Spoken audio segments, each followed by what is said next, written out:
صباح الخير او مساء الخير على حسب ما بتشوفوني في التوقيت ده. بجد وحشتوني قوي قوي قوي. تعالوا يا ولاد بقى، النهارده معايا فيديو جديد. ايه يا ميرو انت النهارده فين كده؟ هقول لكم كل حاجه بالتفصيل، واحنا النهارده فين وبنعمل ايه في المكان ده. بس قبل ما نبدأ الفيديو كده بتاعنا، ما تنسوش لو انتوا لسه اول مرة بقى بتتابعوني وبتشوفوا قناتي، يا ريت بقى انت تنزلي بقى انت وهي تشتركي في القناة وتفعلوا زر الجرس على الكل علشان يوصلكوا الاشعارات الجديدة كل ما انزل فيديو جديد. طبعا الناس اللي ما بيوصلهاش اشعارات يا ريت تلغي الاشتراك وتشتركي تاني علشان الاشعارات توصلك، وتفعلي الجرس على الكل علشان الفيديوهات توصلك على طول. انت فين يا ميرو كده النهارده؟ ايه الحاجات الجميله دي، وايه لطقم الحلل الجميله والحاجات بتاعه العرايس القمر دي؟ فالنهارده يا ولاد تحمر. احنا بنجيب بقى العزال بتاع عايزة اختي، واحدة بقطع. عقبالكم يا رب، عقبال كل البنات. بس حاجة بصراحه حبيت اشارك تلاقي معاكم سعرها الحاجات كام؟ الجميله دي، وكمان افيدكم كمان لكل عروسه كام؟ بتجهز، واوريكم كمان لطقم الجميله التيفال والسيراميك والجرانيت، وكمان الاستانلس التركي، وحاجات جميله جدا جدا. تعالوا معايا كده نشوف احنا هنجيب ايه النهارده. وطبعا ما تنسوش تصلوا على النبي كتير قوي في الكومنتات، علشان كده اليوم بتاعنا بيبقى جميل جدا بالصلاه على النبي. فصلوا على النبي كتير قوي يا ولاد في الكومنتات، وكمان ما تنسوش تدعوا لاختي دعوه حلوه كده من عايزة قلبكم منها؟ ان ربنا يا رب يكمل فرحتها على خير، طب جيبي وكمان اللون ده تجيب عشان كل يبقى اللي هي نفس اللون عايزاه. فتعالوا بقى نشوف نفس احنا اللون هنجيب ايه بتاع وهنختار اللي ايه. هي هوريكم المقلة كل اللي حاجه جوه. وهقول لكم احنا اخترنا ايه بالظبط وجبنا ايه. وطبعا ده كان اول كده ان احنا نجيب الحاجه. اول ما جبنا اول حاجه اللطقم الجرانيت علشان نخلص من اطقم الحلل الاول، فقلت لهم نختار الاول اللطقم الجرانيت. فطبعا هي كانت حابه ان هي تجيب طقم جرانيت وطقم تيفال. فانا قلت لها بصراحه ما رجحش عندي التيفال، لان التيفال على طول بيخربش من اقل حاجه، حتى لو اتقلب بالمعالق الخشب بيخربش من اقل حاجه. يعني احنا اختي التانية كنا جايبين لها التيفال الاصلي ومش عارفه ليه تخربش، مش عارفه ازاي. فهنا اخترنا بقى طقم الجرانيت اول واحد خالص، اللي لونه موف الجميل ده. فاول واحد خالص هوريهولكوا دلوقتي. وكمان اخترنا واحد كمان حلو جدا وتركي، وكمان الاسعار بتاعتهم معقولة، يعني ما بين الرخيص وما بين الغالي. فطبعا الرخيص ده مش رخيص يا جدعان والله العظيم ده اقل حاجة خالص. بصوا احنا اخترنا اللي هو الموف ده، اللي ايده زيه بالظبط، يعني منه فيه مش ايده مختلفة. وكان سعره 4800. وتعالوا بقى نشوف ده كده ارخص حاجة فيه. بصوا هو كان ارخص حاجة كمان كان فيه 3000 وحاجة، لكن بصراحة اللي هو كان سعره 4800 ده كان جميل جدا، وكمان الحلل بتاعته كانت تقيلة جدا و5 ملي. فتعالوا بقى هنا برضو كنا بنختار واحد كمان فعجبها اللي هو اللون الرصاصي ده، فبصراحة جميل جدا، وكمان القيوب بتاعته كمان جميلة جدا وتقيل جدا. وشايفين برضو اللي هو الزيتي ده جميل برضو. هي عجبها اللي لونه رصاصي هوريهولكوا دلوقتي، بس بصراحة جميل جدا جدا. فتعالوا كده ناخد جولة في المكان ونشوف الأسعار، وكمان اللطقم الحلل بتاعتنا جميلة جدا جدا. هنا برضو كان الحلل الاستانلس، وكمان الحلل الاستانلس بتبتدي من 3000 لغاية وانت طالعة ل15000. فهنا الأسعار بصراحة كانت اوفر جدا جدا يا جدعان والله العظيم بجد احنا متهيألي كده يا ولاد احنا متجهزين ببلاش. يعني احنا كنا الاول كنا بنجيب حاجات، يعني حاجات كتير جدا، والله جايبة حاجات كتير جدا من 13 سنة. وبسعر ايه دلوقتي؟ بسعر تلاجة. عايزة اقول لكم والله بسعر تلاجة. يعني انا من 13 سنة كنت جايبة جهازي كله، عامة بجهازي بحاجة النيش، بحاجة المطبخ، بحاجة بصوا كل حاجة، اكسسوارات، كل حاجة. لكن بصراحة الاسعار بقت اوفر جدا جدا. تعالوا هنا كنا بنختار المقالي، بعد ما كده جبنا لطقم الحلل، وجبنا جبنا طقم الحلل، وجبنا براد ولبانة هوريكم برضو دلوقتي. وكمان هنا كنا بنختار الثلاث مقالات كده، قلت لها خدي لك 3 مقالات ألمونيا، كمان هنجيب 3 مقالات جرانيت علشان يبقى عندها ده وده. بصراحة أنا بحب المقالات الألمونيا جدا علشان بستعملها برضو في حاجات. فحبيت ان انا زي ما جبت لنفسي اجيب لها حاجات بالظبط. يعني برضو بشوف الحاجات اللي عندي علشان انا ببقى عارفة ايه وايه اللي بيتجاب.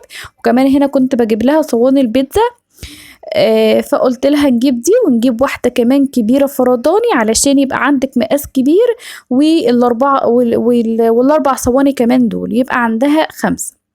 وكمان بصوا بصراحة يعني احنا كنا بنجيب الحاجة اللي هي جميلة، الحاجة النظيفة. يعني بصراحة كان في أقل من كده، لكن بصراحة كان يعني يعني كل ما تستغلوا في الحاجة اللي هي دي بتكون خامتها حلوة جدا، وكمان الألمونيا بتاعتها بتكون حلوة جدا. أنا ما حبيتش بصراحة أجيب لها صواني البيتزا تيفال أو جرانيت، بحيث إن هي لو جيت تقطع بالقطعة بتاعت البيتزا كده كده هتتخربش.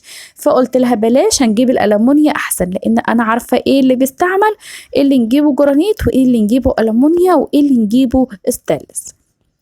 فطبعا الاسعار بتاعتهم يعني ما شاء الله. بصوا بلاش اقول لكم اسعار يا ولاد، علشان طبعا الايام بتختلف، يعني انت لو رحت بعديها ممكن اليوم بصراحة بيختلف عن سعره عن التاني. وكمان في انواع بتختلف عن انواع، يعني ده نوع الشريف كان سعره عامل 500 جنيه، كان فيه بصراحة أقل من كده. لكن بصراحة زي ما قلت لكم إن الألمونيا والستانلس والحاجات دي كل ما بتستغلي فيها كل ما الخامة بتاعتها بتكون أنضف وأرقى. يعني هنا كنت بجيب لها البراد والكنك، جبت لها طقم كنك جرانيت وجبت لها طقم كنك ستانلس. مرضتش بصراحة اجيب ألمونيا لان بيبقى بيزرق، ولما بتعملي فيه حاجة بيزرق على طول. فجبت لها، حبيت ان انا اجيب لها الستانلس والجرانيت.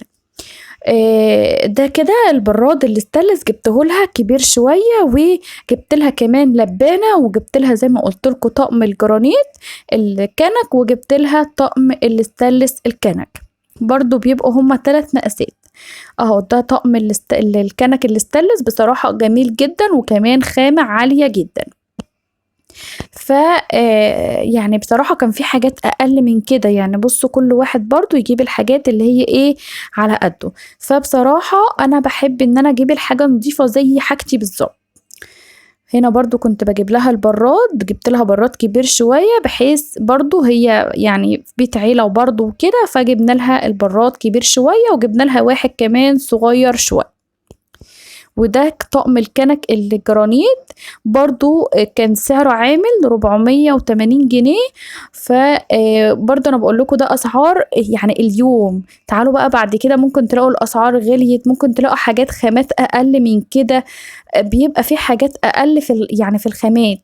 فمش كله بصراحة زي بعضه. فبجد ربنا يعين كل ام واب على عيالها، وربنا يعيننا على عيالنا بصراحه، لان بجد الدنيا بقت فظيعه يا جدعان وحياه ربنا. يعني عايزه اقول لكم طقمين الجرانيت لوحدهم ب11,000. طبعا غير بقى طقم الألمونيا وطقم الستانلس. بصوا يعني أطقم الحلل لوحدها كده عاملين 25، أو تحط لهم رينج 20. أنا بقول لكم الأسعار بجد، لأن اتصدمت بجد من الأسعار لما رحت شفت الحاجة. اتصدمت جدا من الأسعار، كمان أسعار المقلات وصواني الجرانيت. وبصوا أنا جبت لها بصراحة مرضتش أجيب لها أي حاجة خالص تيفال، جبت لها كل حاجة جرانيت اللي هو الأصلي، علشان خاطر ان هو يعيش معاها وتقلب مهما تقلب ما يقشرش ولا يخربش ولا اي حاجة. وهنا بقى كنت بجيب لها المقالي الجرانيت. بصراحة المقالي كانت جميلة جدا، وكمان يعني تقيلة خالص، وكمان الخامة بتاعتها حلوة جدا. بص عايزه اقول لكم كل ما بتستغلوا في الحاجات دي كل ما هي بتبقى احلى، وما بتقشرش ولا بتخربش ولا اي حاجه. عايزه اقول لكم بقول لكم ان هي ناعمه وجميله جدا. وكمان في الحاجه لما تيجوا تعملوا هتزحلق لكم الحاجه على طول. بصوا كان في هنا كمان منها اللي بغطا ستانلس، وكمان في منها المقله اللي بغطا ازاز. فاحنا خدنا اللي بغطا ستانلس علشان الازاز لو وقع منها هيتكسر طبعا ومش استعمال. وطبعا انا يعني كيوتيوبر انا ممكن اجيب اللي غطاها ازاز علشان خاطر ان هي مثلا تبين وصفة، لكن هي بصراحة مش يوتيوبر فمش هتصور، فعادي بالنسبة لها عادي. فالحاجات دي بتبقى عايزة مثلا لو انت مثلا بتصوري او بتعملي حاجة ممكن تجيب الحاجات دي.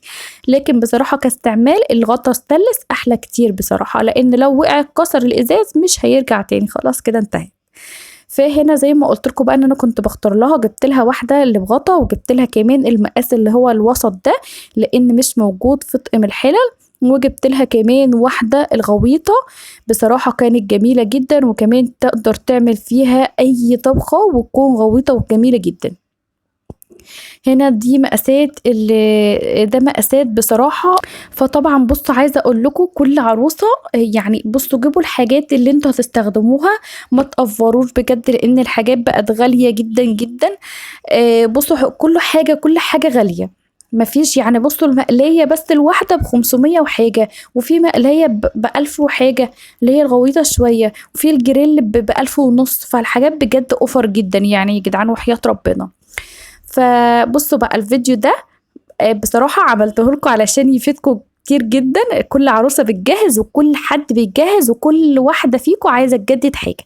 فبقى انا عايزة لايكات بقى كتير للفيديو ده علشان يترفع كده ويفيد كل واحدة وكل ام بتجهز لبنتها. فحطوا بقى لايكات كتير للفيديو ده علشان انا صورته لكم والله بكل حب، وانا مبسوطه جدا وفرحانه ان انا بجيب حاجه اختي. ربنا يا رب يسعدها ويسعدهم يا رب في حياتهم وفي حاجتهم، ويخلي لهم بعض كده ويفضلوا كده سند لبعض.